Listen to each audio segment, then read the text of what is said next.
प्रिय विद्यार्थियों, पिछली कक्षा में हमने आदिकाल की राजनीतिक परिस्थिति के बारे में चर्चा की थी।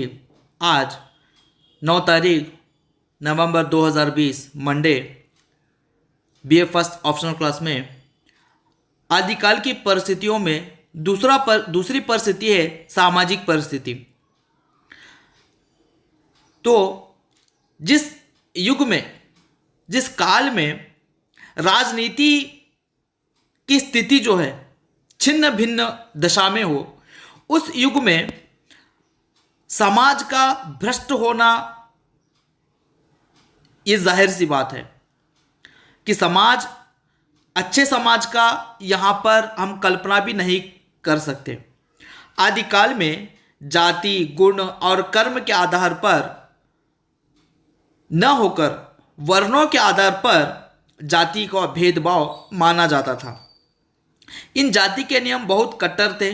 छुआछूत का नियम अधिक था। रूढ़िग्रस्त धर्म के समान समाज भी रूढ़िग्रस्त बन गया था।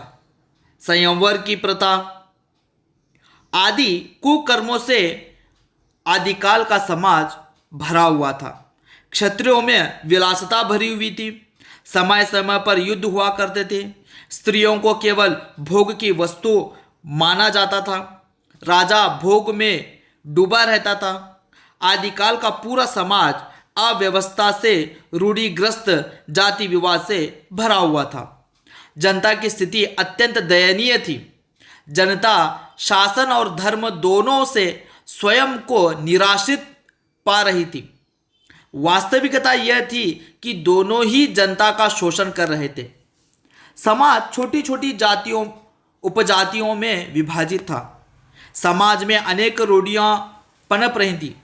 समाज में नारी की दशा अत्यंत शोचनीय अथवा दयनीय थी। वह मात्र भोग की वस्तु बनकर रह गई थी। शिक्षा से समाज वंचित बन गया था। निर्धनता दिनों दिन बढ़ती जा रही थी और सती प्रथा भयंकर अभिशाप बनकर राजपूत स्त्रियों को सता रही थी और युद्ध के कारण नारी बहुत बड़ी समस्याओं में घिरी हुई थी।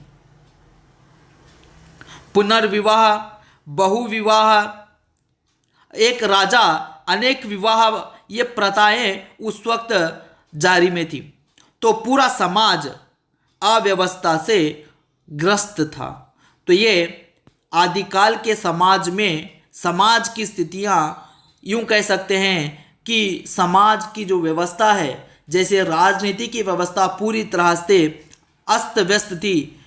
तो जैसी राजा वैसी प्रजा के अनुकूल मुहावरे के आधार पर जैसे राजनीतिक स्थिति थी, वैसे ही समाज की स्थिति दयनीय बन गई थी।